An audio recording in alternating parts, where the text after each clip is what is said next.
Tomorrow's global gigabyte digital economy, where the future is an Internet of Things and ubiquitous mobility. How can any business, better said, every business, enterprise, or government organization navigate fraud's predicted perfect storm coming from the dark side of the web?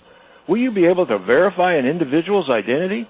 For that matter, just who will you be able to trust at all operating in a customer-not-present environment? Greetings, everyone, and welcome from the Technology Association of Georgia. It's June 2nd, 2015, and this is Tech Talk. I'm your host, Frank Baia. On this edition of Tech Talk, a journey into the risk and reward of technology's future, as we discover on-demand technology platforms that allow your business to control the entire proofing process and provide the flexibility to make configuration changes that are deployed automatically without having to rely on internal IT resources. Meet John Dancu, President and CEO of IDology, a leading provider of identity verification and fraud prevention solutions in the financial services, merchant processing, payments, retail, healthcare, and other markets. A recognized leading-edge innovation provider in the identity space that provides customers, including numerous Fortune 500 companies, unparalleled service and domain expertise. Is there a silver bullet when it comes to preventing fraud? Can a company balance the need for increased customer acquisition when challenged by multi-layered authentication methods needed to spot and stop potential malicious activity while trying to improve user experience? It's a Tech Talk focused on fraud and a journey into its current impact on both consumers and business, and a look into the future of innovation and collaboration throughout the industry. Fraud, malicious activity, and seemingly endless data breaches. Discover what you need to know so you can stay ahead of the fraud landscape today, tomorrow, and beyond, as we speak with IDology President and CEO John Dancu. This edition of Tech Talk is brought to you by GlobalSpeak.com, new media consultants, corporate video and audio communications, video and audio production and distribution, live and virtual event production. Tag TV and Tag Radio is a service of GlobalSpeak.com, creatively delivering powerful marketing, video, and audio solutions. John, welcome to Tech Talk. Hi, it's great to be here. Well, John, I want to talk a lot about the subject, obviously, of identity verification and fraud prevention. Kind of a unique industry, certainly fluid and more dynamic over the last couple of years and maybe decades prior. One of the areas that I'm fascinated by is this whole concept of customer not present. I think most of our people probably wouldn't quite understand how that operates, but talk a little bit about what your company is all about and what the mission is about in a space where a lot of cases the customer is not present. Sure. So first of all, what we mean by customer not present is just kind of what it says, is that we're not in front of the customer when we do this transaction. So they're either coming over the internet or you're talking to them in a call center type environment. IDology is roughly a 10-year-old company, based here in Atlanta, and what we do is we provide identity verification and fraud services to our customers, and basically they use us to help validate that their customers are people who they say they are in a consumer not present environment. So we're basically validating the identity.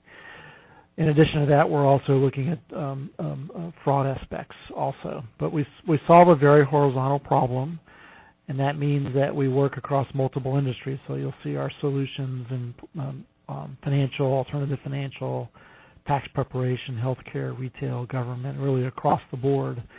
And our mission is we're all about serving our customers and making sure that we're providing excellent domain expertise and innovative solutions that help them, in essence, approve legitimate customers, because that's what we want to do. Most people that conduct transactions are legitimate, but then we also want to help deter and stop the fraud. Well, we always hear now, especially lately, about the bad guys seeming to overcome any obstacle. No matter what gets put out there, they manage to go over, under, around, or through it. I guess what I'm thinking, and a lot of our listeners are probably wondering, can an organization employ a multi-layered authentication method to spot and stop potential malicious activity, and is there really a silver bullet? Well, I wouldn't say there's a silver bullet. There's no one solution that can solve the whole problem, but there are certainly layers that you can put together to solve the problem. One analogy that I kind of tell people is you think about when folks are building their infrastructures for their networks and so forth, they don't rely on one firewall. They have two firewalls. They have multiple levels of things that they, in essence, do to stop the bad guy from getting through. And identity verification is really no different than that. You need to have multiple layers. And there's a couple reasons for that. One is that the fraudsters are smart. It's a full-time job for them. The returns for them can be substantial. And they're constantly probing and trying to figure out how they can, in essence, breach or break in the system. So it's an evolving threat that you need to be able to look at in multiple ways. In fact, we did a survey last year, and we do an annual fraud survey, and the number one concern of our customers was the shifting tactics of fraudsters, and we can actually see it. And when we conduct business, how fraudsters are basically adapting to things that we're trying to put in front of them as road barriers. So you just can't have one layer. You have to have multiple layers, and in doing identity verification, it's now gone way beyond just looking at data and matching it to third-party sources. You also have to look at the activity that's happening around the transaction, what's going on with the device, what's going on with location-based fraud, in addition to the identity attributes. And the reason why you really need to do that is because what's happened over the last couple of years with all the data breaches is that fraudsters can go, in essence, buy we call them perfect identities. And so they go on the dark web and they can purchase your name, address, social, year of birth. They can even find your mother's maiden name, your PIN to your bank account, your financial account number. It's really pretty scary. So they have good information to start with. So when they have perfect information, you need to have other tools, other layers. They're going to figure out, yeah, that's John submitting that's John's data, but is that really John submitting his data? And that's what we mean by layers.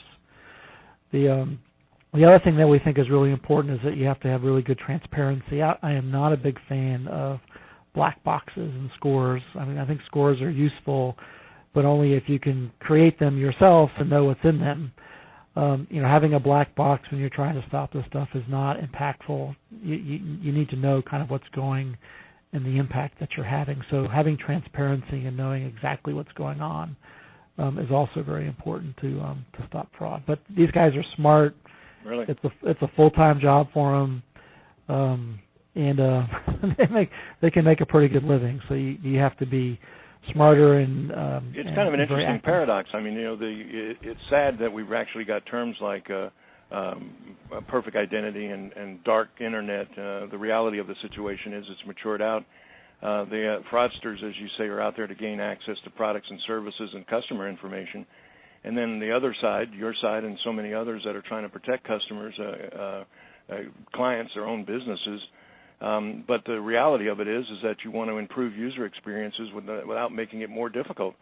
So I guess really the next question is, how does a company balance that whole thing, the need to increase customer acquisition and to protect from the fraudsters? Yeah, that's a great question. And I think the thing you have to always remember first is that most of the people, and the significant portion, it's really beyond most, that are coming to use your solution or buy something from you or access data are legitimate.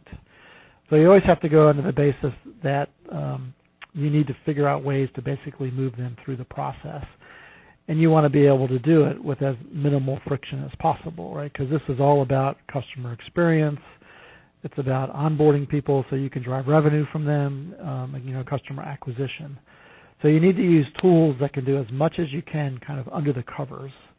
And that gets, again, to the items that I mentioned before of looking at activity and device and location attributes that are happening kind of out along with the transaction of doing the identity verification. So you use those, and then basically you look for flags or look for orange flags that make you want to escalate. And when you see stuff like that, you escalate to higher levels of verification. So you can use things like out of wallet questions, right? These are questions that ask you things that only you should know. For instance, what color is your 2011 Is this Chevrolet? predictive? I mean, is it predictive or reactive when you talk about seeing, orange flags? I mean, is it automated systems that have almost a sense of logic that automate those kind of things, or is it something that you got to analyze beforehand? No, our systems are dynamic and they're intuitive, and they look at really what's going on at that point in time, and give you the ability to dynamically make a decision at that point in time, given all the variables that are going on. So you're saying the system can automatically make that decision? Yes. Okay. Yeah, and in under 1,000 milliseconds. Okay. So again, when people come on the web, they want quick service. So you need to be able to react and figure this stuff out. So it's almost very kind quickly. of a predictive analytics in a sense. So the system is reading certain levels of activity or certain situations that indicate. That's exactly right. Oh. Well, I guess really now so many things that are impacting the ecosystem, and we call it disruptive technology. You mentioned basically being horizontal. There's no debate about it, that wherever there's transaction and where isn't there transaction in terms of the whole capitalistic system, it's everywhere, and so the problem exists everywhere. I guess, again, now let's start maybe kind of explore a little bit about how is it really all of these data breaches impacting the consumers and business? Is it changing the arena? And is there such a thing as a trend? Can you actually look ahead and say, this is the way it's starting to look and we're beginning to predict fraud trends? Well, I think you can look at fraud and determine trends from that. Those aren't things that we talk about per se, right, because we use our tools to stop it. But we do a lot of analysis of fraud and transactions to give us information on how we can fight and deter fraud. But there's some things that are clear about this. One is this isn't going away, and it's only going to get larger. In fact, when we survey our customers and when you read the press, clearly there's an increase in fraud attempts year over year. And the breaches, I think consumers now, they're almost numb to breaches, right? I mean, how many letters have we all gotten about our data being breached? And the recent one with the healthcare anthem getting breached, and it was 80 million records.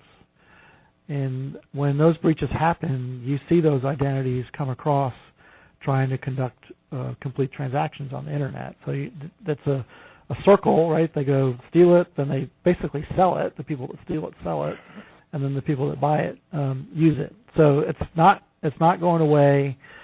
You'll see fraud obviously continue to be on websites. I think you'll see mobile become more and more important aspect of how fraudsters are going to basically access applications.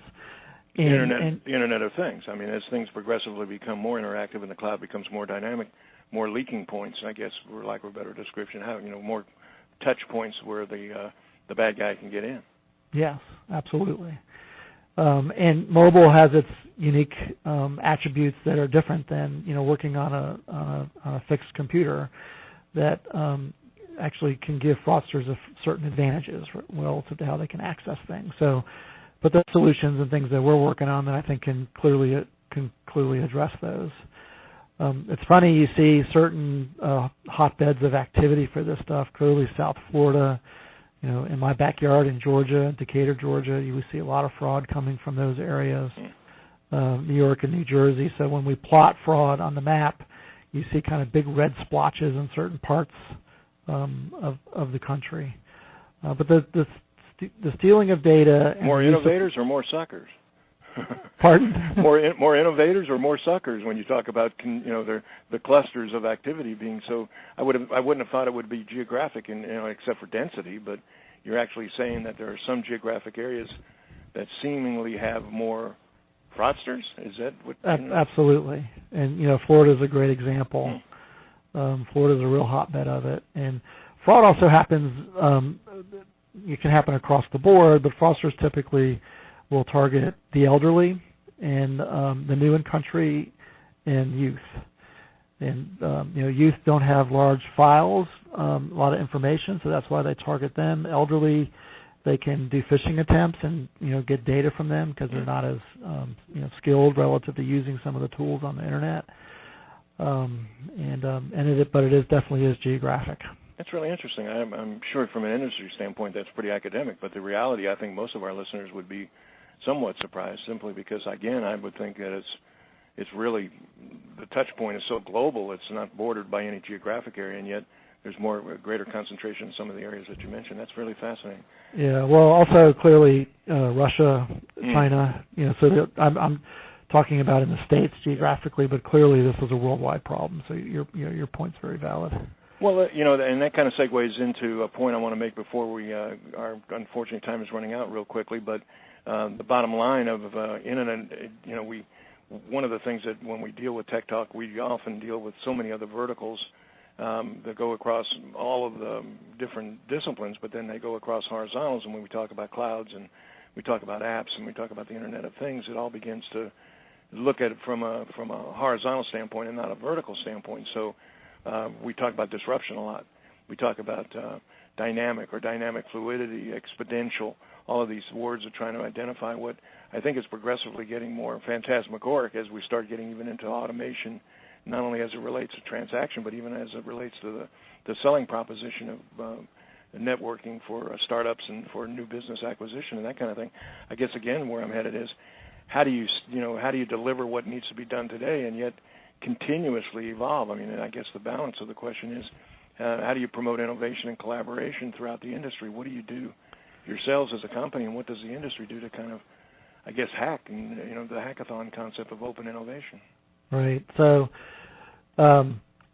we have to continue to innovate, and that's something our company's been really good at for the last 10 years. And I wish I could tell you I sit behind my desk and think up all this stuff, but we don't. I mean, we innovate because we talk with our customers, and we hear about their problems and issues that they have, and then we collaborate with them relative to how we can provide solutions that will help address those issues. So there's a lot of collaboration relative to just visiting our customers and talking with them and hearing about their issues that makes us create things, right, to help solve those problems.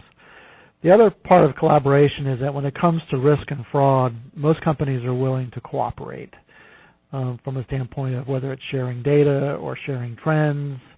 And within IDology, we have a collaborative network that our customers utilize.